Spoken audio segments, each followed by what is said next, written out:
Hey y'all, well, if you're seeing this video, I hit 1,000 followers.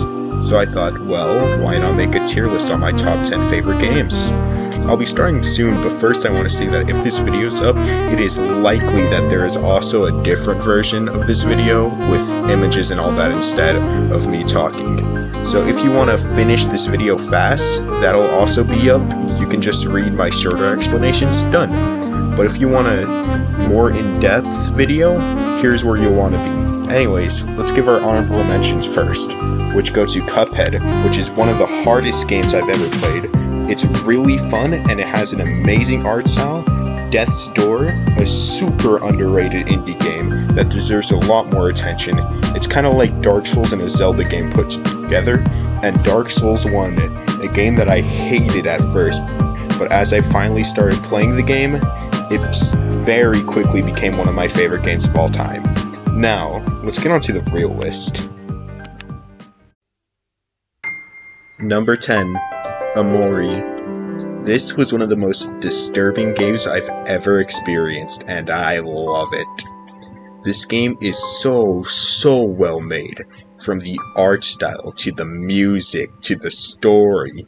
This is one of 2 games ever, remember this, to almost make me cry. Now, I don't relate with the game at all, but I think it's more so a what the hell kind of sadness rather than a relatable sadness for me personally. And the game's characters are so well designed. From Aubrey to Sonny to Basil to Hero to Kel. All of these characters were made super well and are definitely some of my favorite ever.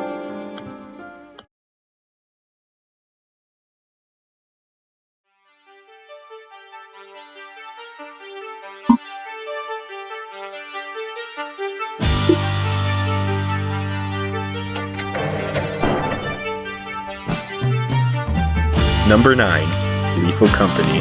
Now I love Amori. But Amori's kinda a great game to me. This is where the games start becoming peak. Lethal Company was such a cool game when it first came out, and still is. I think I'll just use this review on Steam. The ragdoll physics do not get old. The screaming of your friends and family do not get old. Learning how to play this game is a blast. It has some of the best mod support I have ever seen. Sometimes Freddy Krueger is chasing you down, and other times we're in Halo/anime costumes dancing to California girls. I really like good party games, and this is one of the best ones ever. Number 7. One Shot. Remember back in Amori when I said it was one of the 2 games that almost made me cry? Yeah, this is the other one. But this game almost made me cry 3 times, while Amori was only 1 time. The difference with One Shot is it's in a world that you have an impact in. In Amori, you kind of just watch a really sad story. In One Shot, you're a part of a really sad story. The world in this game is one of the best I've ever seen in any games. The characters are amazing, almost on par with Amori's. I mean, you have Nico, Alula, Kelamis, Silver, Rue, and so many more. The art style is also amazing for this game. Of course, it's just pixel art, but like Amori pixel art can go a long way. Not to mention, non-pixel art images are really well made as well. Amazing game. Nico One Shot is gonna solo the road to the Indie Cross.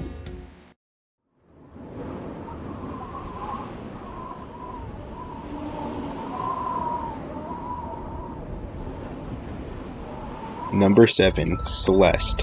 Now I think it's pretty obvious why I like this game. If it's not, well, you see some of my favorite games to play are tech-heavy games, and this is one of the games which has the most tech I have ever seen.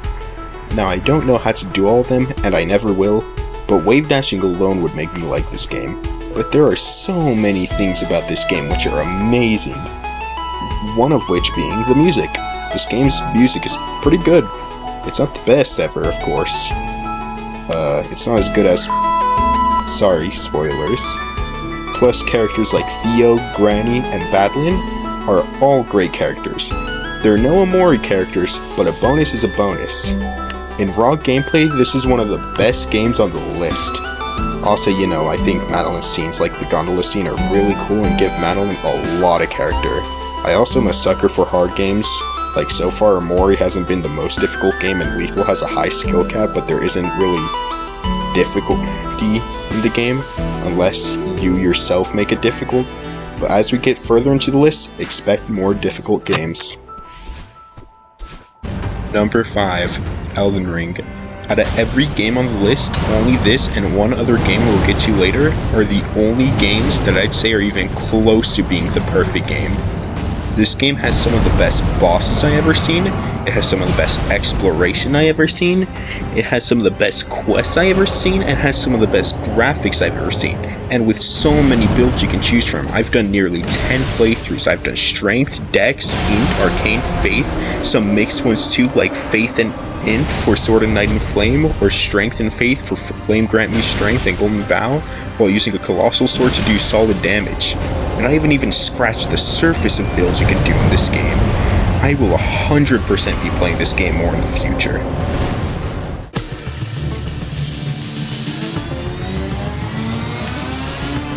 Number 4, Terraria. What a peak game. Now this and Lethal Company are the only games I'm taking mods into account. Both games get a pass since they're super easy to mod. This game has Calamity in specific, which has Infernum, which is the hardest game I've ever beaten. Not the hardest single boss or hardest single challenge, but for a playthrough, it was the hardest. Now let's actually talk about Terraria. Let's break it down in 3 sections. First is pre-hard mode, second is hard mode, and third is post-moon lord. For pre-hard mode, it's definitely my least liked section, and yet I still love it. The underground exploration is fun. Only problem with it being you die, there's a minute walk back.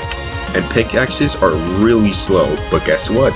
Mods can fix those issues for you. And if you have other issues, just download other mods. And for hard mode, some people complain since it's a boss rush, which I don't necessarily disagree with, but I really enjoy boss fights, specifically Empress of Light, and a lot of the weapons are just super cool. And another thing people point out is the beginning of hard mode and hard mode ore mining, which Calamity fixes. Now, onto post-hard mode.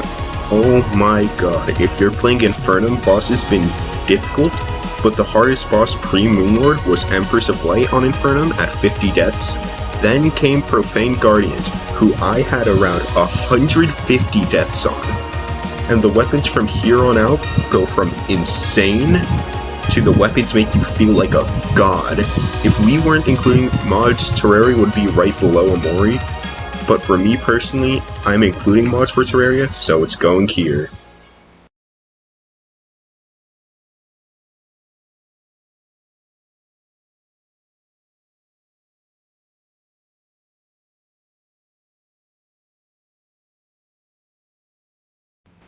Number 3, Hollow Knight. Remember back at Elden Ring when I said only 2 games on this list I'd consider the perfect game? This is the other one. This game is so good. I'm gonna be honest, my first time playing, I hated the game and dropped it.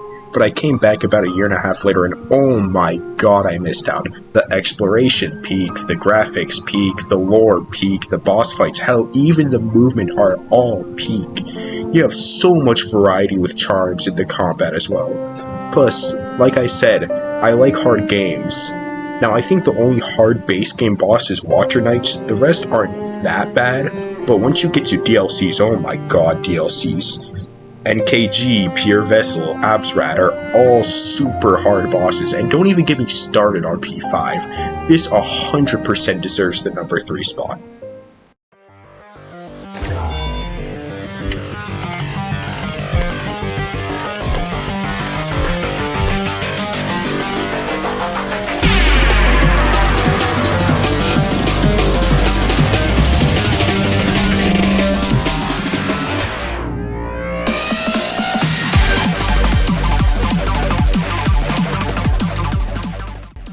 Number 2, Ultra Kill. What, were you expecting this or something? Well, let's not sugarcoat it. This game's phenomenal. Remember back at Celeste when I said I like tech-heavy games? Yeah, somehow this game has more tech than Celeste. Coins, rockets, nail, shotgun all have complex tech that you can use. And the movement, oh my god, the movement. Dash jumping, hopping, slam storage, ultra boosting. Oh lord, just one of the best stories of any game I've ever heard. Music. Oh yeah, this game is one of the big three for music, which would go to Ultra Kill, Terraria, Calamity, and our number one, which, hey, I've said all I need to. How about we reveal our number one?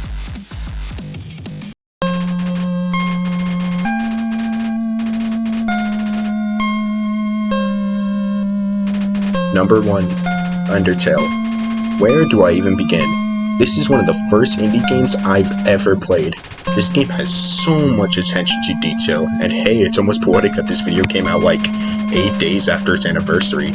This game changed my perceptions of video games in general. Before I played this, I was into, your multiplayer shooters, Fortnite, Apex, Overwatch, all that kind of stuff. But then I played Undertale. I'd heard of it, and of course I knew about Sans and Megalovania, so I gave it a go, and it was okay. I didn't like it that much, and I returned back to playing all those shooters. Then I ran into a Mystic Slime video. I watched it and I was intrigued, so I replayed Undertale, and I had to realize how phenomenal this game is. The music, like I said, it's part of the big three. The graphics, beautiful in its own way. The characters are some of the best designed characters I ever seen. I never knew a game could make me care about a goat mother, 2 skeletons, a fish, a spider, a robot, and a goat father so much.